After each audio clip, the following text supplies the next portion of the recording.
大家好，我是薛妈，欢迎您来到我的频道。在看视频之前，请给我点个小爱心，你的鼓励是我进步最大的动力。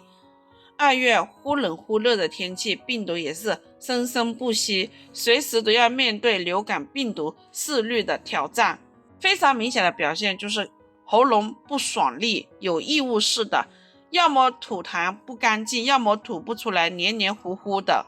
有一些还一直在咳嗽，喉咙咳得又肿又痒。小区的刘阿姨也是，总感觉喉咙里有痰，一开始没有放心上，后来开始咳嗽，夜里也咳得没得睡。医院一检查才发现，她的肺部以及千疮百孔。千万不要觉得喉咙痛、咳嗽是小事，你的每一次硬挺都可能对肺部莫大的伤害。肺是一个娇弱的脏腑，尤其是口罩3年，所以一年四季都是养肺的关键时期。还有厨房油烟、空气中的尘埃颗粒、汽车尾气等都会入侵我们的肺部，让我们咳嗽个不停。咳嗽有痰，难受得很，但又怕抗生素，吃药治标不治本，还担心副作用。天然保护肺部又没有任何副作用，这里就不得不提这个银耳，它可以养肺化痰，很不错，却被很多人都忽略了。今天就用银耳搭配这几物，堪称天然的肺部保护伞。一起跟着视频看看具体做法吧。首先准备1朵银耳，银耳的功效和作用，第一，可以增强免疫力。银耳含有丰富的蛋白质、维生素 D 以及矿物质，可以增强人体免疫力，对人体的健康具有明显的促进作用。第二，溶祛斑。银耳含有天然的植物胶质，具有滋阴润燥的功效，长期服用还可以滋润皮肤，尤其适合阴虚火旺、内热伴有皮肤干燥的人。第三，减肥。银耳含有丰富的膳食纤维，可以促进胃肠蠕动，减少脂肪吸收，有减肥的效果。第四，肝脏解毒。银耳对于我们的肝脏和肺部也有一定的好处，可以起到保护肝脏、肺部的效果，从而起到解毒排毒的效果，对我们的身体健康是有一定的好处的。第五，清热健胃。银耳对于我们的脾胃也有一定的好处，可以起到开胃的效果，是一种比较良好的补品，对于我们的内脏是一种很好的食物。第六，养颜护肤。能增强皮肤的抗损伤能力，含有大量的胡萝卜素，有助于维持皮肤细胞组织正常机能，刺激皮肤的新陈代谢，保持皮肤润泽细嫩，增强皮肤张力，消除皱纹的功效。第七，润肠通便。纤维素可以促进肠壁的蠕动，帮助消化，防止大便干燥，可以润滑肠道，刺激排便，保持肠内粪便润湿，以利通便。第八，复化。脱发是一种十分恼人的问题，但是银耳可以帮助我们预防脱发。含有蛋白质的食物经胃肠的消化吸收，形成各种氨基酸，是合成头发角蛋白的必需成分。泡发好的银耳去掉根部，用手捏碎，再用水冲洗干净。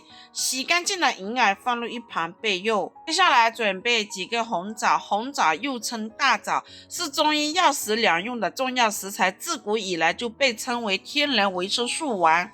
红枣性味甘温，具有补益脾胃、养血安神、缓和药性的作用。它的具体功效和作用，第一，补脾益气。中医认为红枣性味甘温，入脾经和胃经，具有补中益气的作用。对于脾胃虚弱、气血不足的人群，红枣可以作为热肠调理的食材之一，尤其是在体虚乏力、食欲不振，煮红枣粥或者红枣汤有助于恢复元气。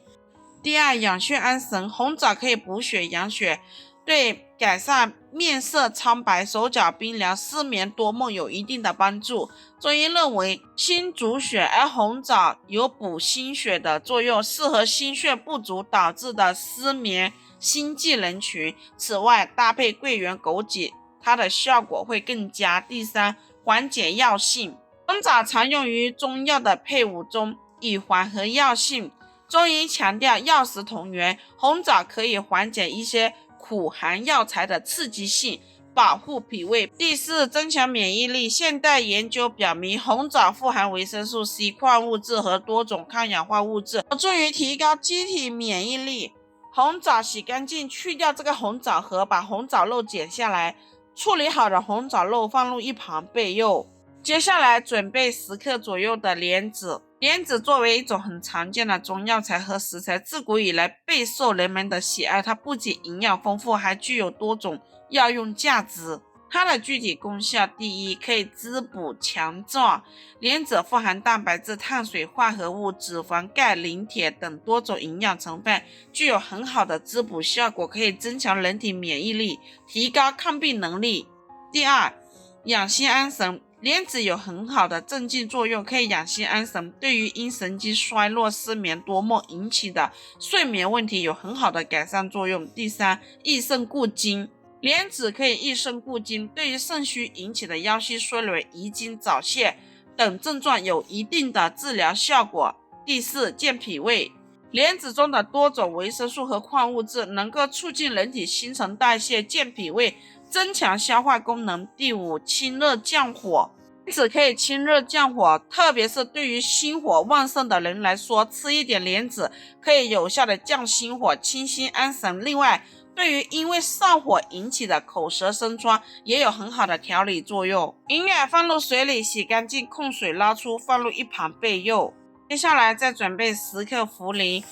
茯苓它是对身体非常有好处，可以利水渗湿。茯苓可以促进体内水分的代谢，具有很好的利尿作用，经常用于治疗小便不利、水肿等症状。第二，健脾宁心。茯苓可以促进消化系统的功能，有助于健脾和胃，增强脾胃的运化功能，对食欲不振有非常好的调理效果，同时还可以镇静安神，对失眠、心悸的症状也有比较好的缓解作用。第三，降脂减肥。茯苓可以健运脾胃，祛湿消痰，从根本上振奋脾胃运化水湿的能力，以达到祛痰。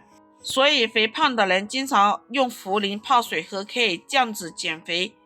茯苓放入水里洗干净，放入一旁备用。接下来把这些食材全部放入炖盅里，然后再加入500克开水，再加入20克冰糖，盖上盖子，按甜品的键炖煮2个小时。朋友们，制作视频不易，一个红心对您来说只是举手之劳，对我来说可以高兴的睡不着觉。这个视频麻烦您帮忙点个免费小红心，非常感谢。